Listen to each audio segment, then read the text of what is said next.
Hi, good morning everyone. Magluluto ako ng dinuguan. Simple lang po ako magluto ng dinuguan.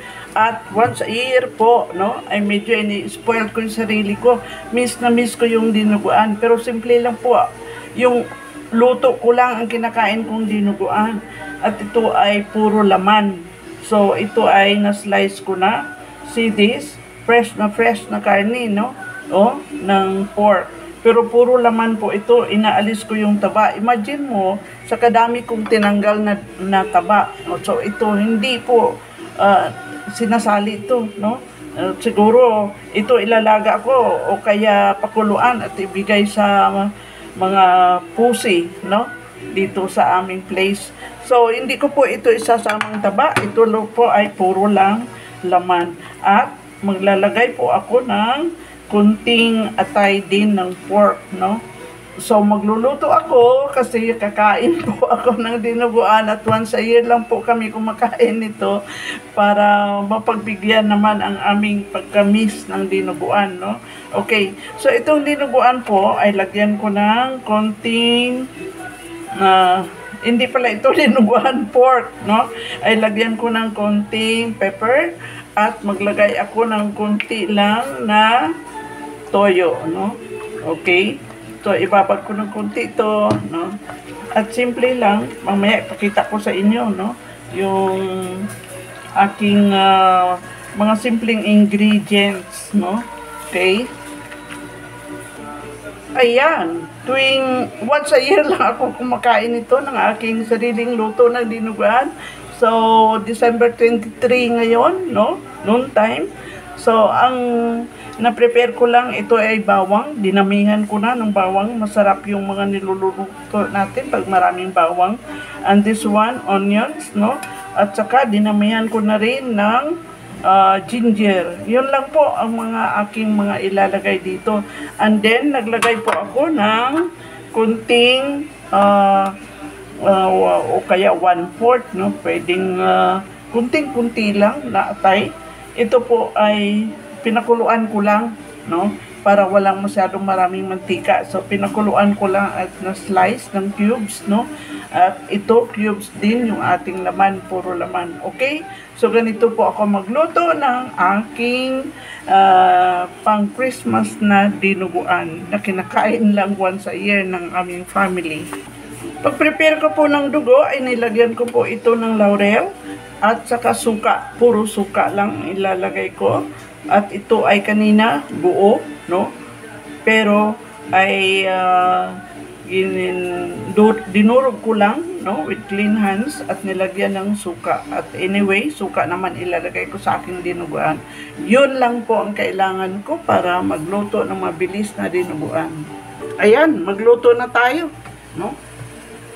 Naglagay ako ng konti lang ng mantika. Yan ay ang gamit natin ay canola oil, no?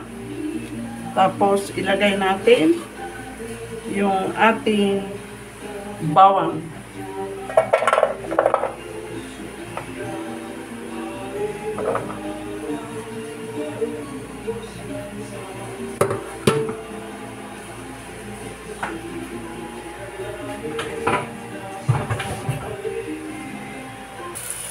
Ilagay natin ang ating sibuyas.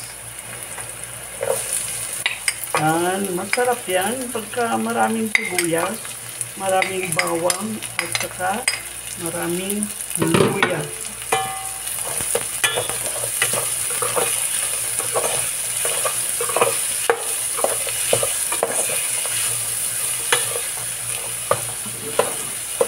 At ilagay natin ang ating luya. Ito ay ang pangtanggal, no, ng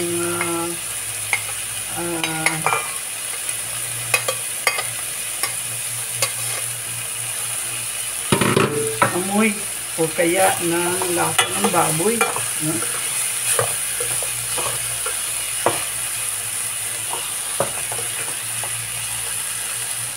At ilagay ko na po yung aking pork.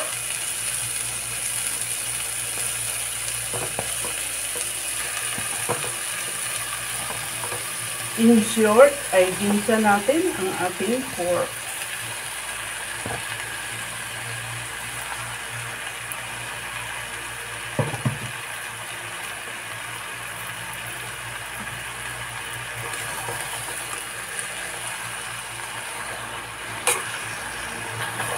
Ang nilagay ko lang dito ay toyo at saka konting ground pepper. Takpan natin para kumulo.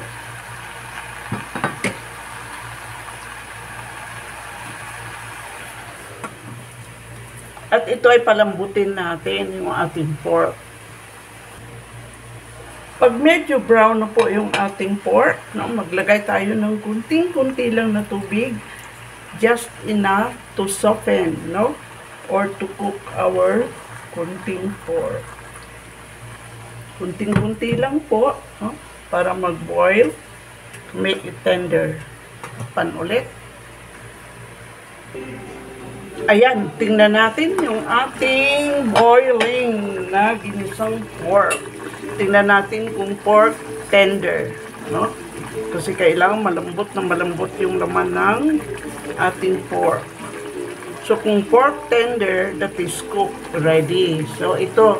At pwede natin tikman ang ating pork. Ayos na. Malambot.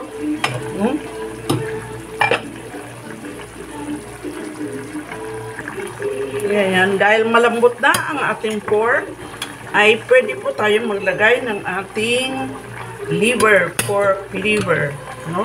Ng atay. Ito ay napakuluan lang and cut into cubes, no? Kasi hindi po pwede ilaga ang liver. Sobrang titigas po yon, no? And then, alternative lang po ito. Yung option po, no? Pwedeng mayroon, pwedeng wala. Maglagay po tayo ng pork cubes. Ay, pwede rin pong wala yan. Optional lang po yon, no? And then, mix. And then, pakuluan lang natin ng konti ang ating paglagay ng atay.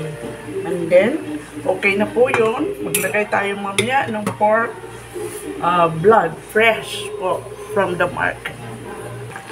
Ayan, maglagay na po tayo ng ating dugo. Dugo ng pork. At ito po ay walang tubig, pure. So, nakita nyo, mayroon pang buo-buo. Yan. I like it. Pagka buo-buo, no? So, no water. Pure. Adjust po natin yan. Pwedeng 2 cups. Pwedeng 3 cups. No? At ito ay pakuluan lang natin. At na-adjust na po natin yung kanyang taste, kanyang flavor. Pwede po tayo magdagdag. Yan.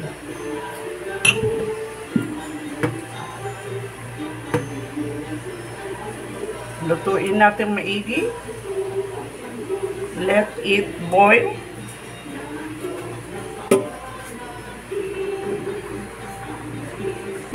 Ayan, ang lapot. Magdagdag po ako ng laurel para malalong mabango.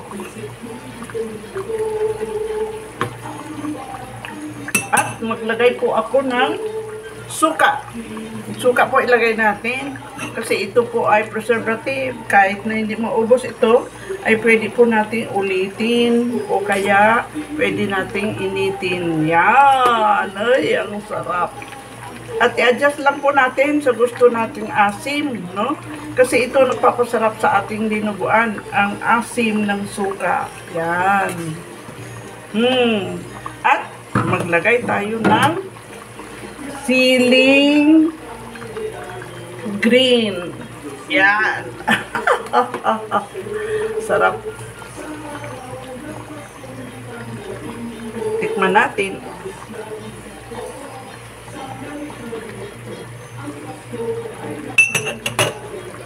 Tikim sa masarap na dinuguan. See this? Buo-buo pa yung ating dugo, no? At saka pure. Okay? Tikman natin.